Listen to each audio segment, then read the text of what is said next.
बाल बधू। रामपुर गांव के किसान दीनाराम ने अपनी बेटी सुगना की शादी 5 साल की उम्र में ही कर दी और 10 साल की उम्र होते होते सुगना के पति की मौत हो गई। सुगना ने कभी अपने पति का चेहरा तक नहीं देखा था, लेकिन समाज और गांव वालों की तरफ से उसे विधवा का दर्जा दे दिया गया। इस उम्र में सुगना बच्चों की तरह खेलती कूदती, उसे तो विधवा शब्द का मतलब तक नहीं पता था। एक दिन सुगना के सास ससुर दीनाराम के घर आते हैं। हमारी बहू अब 10 साल की हो गई है, इसे हम अपने साथ लेकर जाएंगे। अरे लेकिन मेरी बेटी आपके घर जाकर क्या करेगी? वो तो बहुत छोटी है और वैसे भी आपका बेटा तो अब इस दुनिया में नहीं रहा। उसका आपके साथ रहने का क्या मतलब है? क्या हुआ अगर हमारा बेटा इस दुनिया से चला गया? इस लड़की से उसकी शादी हुई थी और अब इसे हमारे साथ हमारे घर पर ही रहना होगा, सारा काम संभालना होगा। नहीं नहीं, ये बिल्कुल गलत है, ऐसा नहीं हो सकता। अरे कैसे नहीं हो सकता? यही हमारे गांव का रिवाज है और अगर तुमने हमारी बात नहीं मानी तो हम पंचायत बिठाएंगे। मैं आपकी बात मानने को तैयार नहीं हूँ। अब तो इसका फैसला पंचायत में ही होगा। दीनाराम, तुम्हारी बेटी सुगना इनके घर की बहू है और इस नाते उसको इनके साथ जाना चाहिए। सरपंच साहब, ये आप क्या कह रहे हैं? मेरी बेटी अभी सिर्फ 10 साल की है, बचपना है उसमें, इन सारी चीजों की उसमें समझ भी नहीं है। सरपंच साहब, दीनाराम हमारी बात सुनने को तैयार ही नहीं है। अब आप ही बताइए, बेटा तो हमारा मर गया, क्या बहू को भी हम अपने साथ ना रखें? दीनानाथ, तुम्हें पंचायत की बात माननी ही होगी। माफ कीजिए सरपंच साहब, लेकिन मैं ये आपकी बात मानने को तैयार नहीं हूँ। ठीक है, अगर तुम पंचायत की बात नहीं मानोगे तो तुम्हें दंड मिलेगा। तुम्हें ये गांव छोड़कर जाना होगा। दीनाराम अपनी 10 साल की बेटी सुगना को लेकर गांव छोड़कर चला जाता है। गांव में कोई नहीं जानता कि दीनाराम अपनी बेटी को लेकर आखिर गया कहाँ। कुछ सालों के बाद सरपंच का पोता दिलीप शहर से पढ़ाई करके गांव वापस लौट आता है। अब वो एक बहुत बड़ा डॉक्टर बन गया था। दादाजी, मुझे शहर में एक लड़की पसंद आ गई थी और मैं उसी से शादी करना चाहता हूँ। देखो बेटा, तुम शहर से पढ़कर आए हो, ये बात बिल्कुल सही है, लेकिन हमारे यहाँ अपनी मर्जी से शादी करना अच्छा नहीं माना जाता।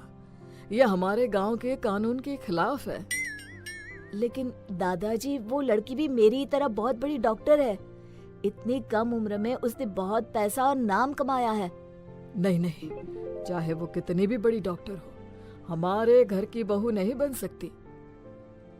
मेरी माँ मुझे इस बात के लिए कभी मना नहीं करेगी दादाजी। अगर आप मुझे इस बात की परमिशन नहीं देंगे तो मैं अपनी माँ से बात करूंगा। अरे वो क्या तुम्हें परमिशन देगी? वो तो खुद विधवा है।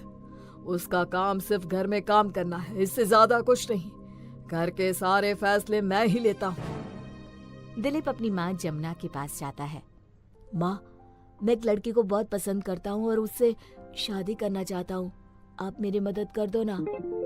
देख बेटा, 15 साल की थी जब तुम्हारे पापा से शादी करके इस घर में आई थी। 18 साल की उम्र में तुम हो गए और उसके बाद तुम्हारे पापा इस दुनिया को छोड़कर चले गए। तब से लेकर आज तक इस घर में सिर्फ नौकरानी की तरह काम करती आई हूँ। लेकिन उससे क्या फर्क पड़ता है माँ? आप मेरी माँ हो, मेरी जिंदगी के फैसले लेने का हक आपको है। तुम जानते हो बेटा, इस गांव के लोगों की सोच कैसी है। यहाँ पर लड़की के विधवा हो जाने पर उसकी जिंदगी को नरक बना देते हैं ये लोग। और मैं तो वैसे भी कम उम्र में विधवा हो गई थी। लेकिन माँ, इस पे आपकी कोई गलती थोड़ी ना है। जहाँ तक मुझे याद है, पापा किसी बीमारी की वजह से चले गए थे ना।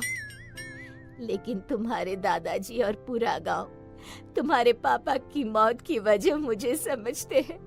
उन्हें लगता है कि मैं तुम्हारे पापा को खा गई। कितनी गलत सोच है इस गांव की। आप बताइए माँ, मैं क्या करूं? देखो बेटा, तुम्हारे दादाजी और ये गांव वाले कभी तुम्हें उस लड़की से शादी करने की इजाजत नहीं देंगे। तुम उस लड़की से चुपचाप शादी कर लो और फिर उसे घर ले आना। कुछ दिनों बाद दिलीप शहर की उस लड़की सोनाली से शादी करके उसे घर ले आता है। ये देखकर सरपंच को गुस्सा आ जाता है। मैंने तुम्हें लव मैरिज करने से मना किया था दिलीप। हमारी गांव वालों के सामने क्या इज्जत रह जाएगी। लेकिन मैं और दिलीप एक दूसरे को पसंद करते हैं, इस बात से आपको क्या परेशानी है? ए लड़की, तुम डॉक्टर हो, इसका मतलब ये नहीं कि मुझे जवाब दोगी। चुपचाप इस घर से निकल जाओ वरना अच्छा नहीं होगा। दादाजी, हम इस घर से निकलने के लिए नहीं आए। हम दोनों मिलकर इस गांव में एक हॉस्पिटल खोलेंगे और साथ ही यहाँ के लोगों की सोच को भी बदलने की कोशिश करेंगे। और हाँ, आज से माँ भी हमारे साथ ही रहेगी। धीरे धीरे दिलीप और सोनाली मिलकर गांव में एक बड़ा अस्पताल खोलते हैं। दिलीप और सोनाली लोगों की बहुत सेवा करते हैं, उनका फ्री में इलाज करते हैं। ये देखकर गांव के लोग दिलीप और सोनाली को बहुत पसंद करने लगते हैं और उनकी लव मैरिज करने वाली बात को भी भूल जाते हैं। तभी एक दिन दिलीप और सोनाली को पता चलता है कि गांव की किसी लड़की का बाल विवाह करवाया जा रहा है, तो वो दोनों फौरन वहां पहुंचते हैं। ये क्या कर रहे हैं आप लोग? ये लड़की अभी सिर्फ 12 साल की है और आप इसकी शादी करवा रहे हैं। अरे डॉक्टर साहब, ये तो हमारे गांव में बरसों से होता आया है, इसमें गलत क्या है? सब कुछ गलत ही तो है। इतनी कम उम्र में लड़कियों की शादी करते हो। कोई बाल विधवा हो जाती है और कोई जिंदगी भर अपने ससुराल में नौकरानी बनकर रह जाती है। क्या फायदा होगा इतनी कम उम्र में शादी करवाने से? आपको अपनी बेटियों को पढ़ाना चाहिए और सही उम्र में शादी करवानी चाहिए। मेरे पोते और उसकी बीवी का दिमाग खराब हो गया है। इस गांव की परंपरा जैसी है वैसी ही रहेगी। और क्या सबूत है तुम्हारे पास कि लड़कियों के साथ ऐसा कुछ होता है? तभी वहां पर एक बुजुर्ग आदमी आता है। गांव के लोग उसे पहचान नहीं पाते, लेकिन ध्यान से देखने पर पता चलता है कि वो दीनाराम था। अरे दीनाराम, इतने बरसों के बाद आज गांव में लौट कर आ गए भाई। क्या हालचाल है? देखने में तो तुम काफी रईस लग रहे हो। कहीं पर डाका डाल दिया क्या? डाका नहीं डाला, ये मेरे पापा हैं और मैं सुगना हूँ। शहर में जाकर मैंने अपना नाम बदल दिया था क्योंकि मुझे वहाँ के कॉलेज में पढ़ाई करनी थी और ये नाम वहाँ के माहौल के हिसाब से सही नहीं था। क्या तुम दीनाराम की बेटी सुगना हो, जो बाल विधवा हो गई थी और जिसे गांव से निकाल दिया गया था? हाँ पापा, ये वही सुगना है, लेकिन अब डॉक्टर सोनाली। देखा आप लोगों ने किस तरह मेरी जिंदगी बर्बाद हो गई। वो तो मेरे पापा ने समझदारी से काम लिया और मुझे पढ़ा लिखा कर काबिल बना दिया, वरना मैं भी किसी के घर की नौकरानी बनकर रह गई होती, जिस तरह से सरपंच जी ने अपनी बहू को बना कर रखा है। अब तो आप लोगों को समझ में आ गया ना? आज से इस गांव में किसी भी लड़की का बाल विवाह नहीं होगा। हम सब मिलकर ये कसम खाते हैं